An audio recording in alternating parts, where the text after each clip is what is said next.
SRMPR global ரயில்வேஸின் மகான்களின் மகா தரிசன சுற்றுலா. முன்பதிவுக்கு அழையுங்கள் 8008000800. இருக்கிறது மாநில பிரச்சனையை நம்ம பேசுறோம். அங்க இருக்கக்கூடிய மாநிலத்துல பிரச்சனைனா அந்த மாநில அரசு பொறுப்பேற்கும், மத்திய அரசு அதுக்கு பொறுப்பேற்கும், மக்கள் தீர்ப்பளிப்பாங்க. நம்ம மக்கள் தீர்ப்பை வச்சு பேசுறோம். 2021ல மக்கள் தீர்ப்பளிக்கணும் அப்படின்னு சொன்னா இந்த மாதிரியான சம்பவங்களுக்கு யாரு பொறுப்பேற்க? அதை பேச மாட்டேங்கிறீங்க. இப்போ இது தடுக்கப்பட வேண்டும் என்பதில் மாற்று கருத்து இல்ல. அரசு பொறுப்பேற்று இதை நடவடிக்கை எடுக்க வேண்டும் மாற்று கருத்து இல்ல. காரணம் இங்க டாஸ்மாகே மூட வேண்டும் என்கின்ற கருத்து உருவாக்கத்தை உருவாக்கியவர்கள் நாங்கள், அதுல மாற்று கருத்து இல்ல.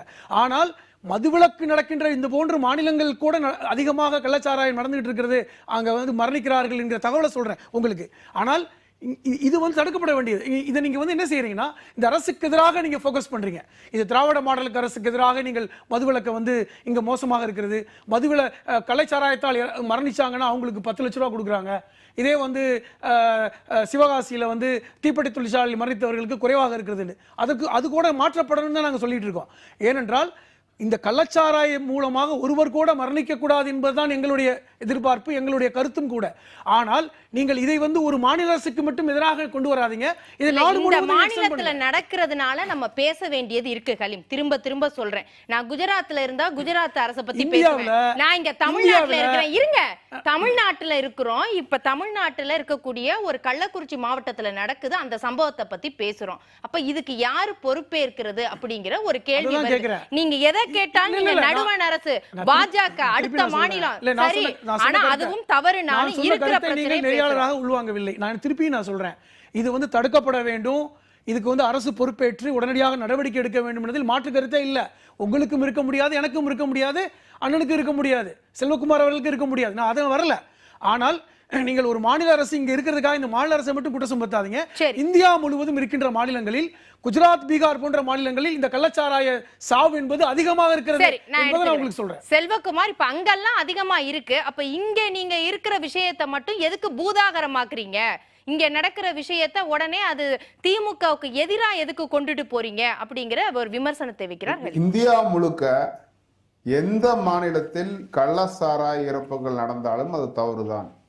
அதற்கான காரணத்தை கண்டறிந்து மீண்டும் அது நடக்காமல் பார்த்து கொள்ள வேண்டியது அரசின் கடமை.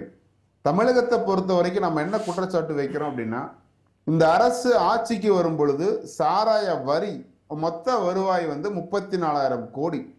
இந்த வருடம் சாராய வரியோட வருவாய் 55,000 கோடி. அந்த அளவுக்கு சாராய விற்பனையை அதிகப்படுத்தியிருக்காங்க.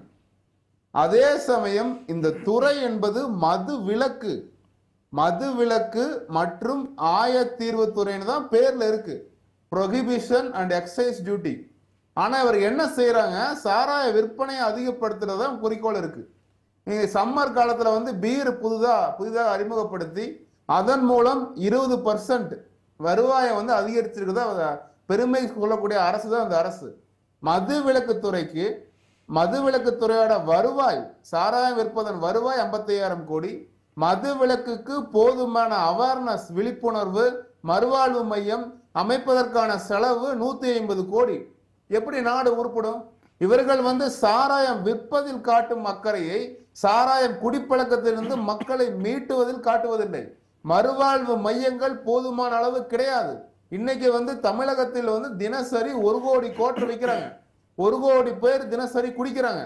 அந்த அளவுக்கு இருக்கிற தமிழகத்துல குடிப்பழக்கத்திலிருந்து மக்களை மீட்டு கொண்டு வர அரசு எடுத்த முயற்சிகள் என்ன? 3 வருடத்துக்கு முன்பு கோவிட் சமயத்தில் இதே முதல்வர் கருப்பு சட்டை போட்டுக்கொண்டு ஒரு கொடி பிடிச்சிட்டு நின்னாரு. மதுக்கடையை திறக்காத நின்ன முதல்வர் இன்னைக்கு சாராய விற்பனை. நான் கேக்குறேன் செல்வகுமார் அவர்களுக்கு, நான் கேள்வி கேக்குறேன். மே ஜூன் மாசம் நடக்குது, ஒரு வருடம் கூட முடியல. சகோதரர் செல்வகுமாருக்கு இந்த கேள்வி துயர சம்பவத்திற்கு அரசு எடுத்த நடவடிக்கை என்ன? செங்கல்பட்டில் நடந்தது, அருகாமை மாவட்டத்தில் கள்ளக்குறிச்சி நடக்கிறது என்றால் அரசின் முழு தோல்வி. இதுக்கு இங்க என்னன்னா, அந்த மதுவிலக்குத்துறை அமைச்சர் வரவே மாட்டார். அவரோட வேலை தான் அது. போதைப் பொருட்கள், கள்ளச்சாராயம், மற்ற போதைப் பொருட்களோட கட்டுப்படுத்துவது மதுவிலக்கு அமைச்சரோட பொறுப்பு. அதை ஏன் அந்த அமைச்சர் எங்காச்சும் பேசி பாத்திருக்கீங்களா? வரேன். சாராயம் விற்பதில் காட்டும் அக்கறையை மக்களை காப்பாற்றுவதில் காட்டவில்லை குற்றச்சாட்டு வைக்கிறோம். சரி.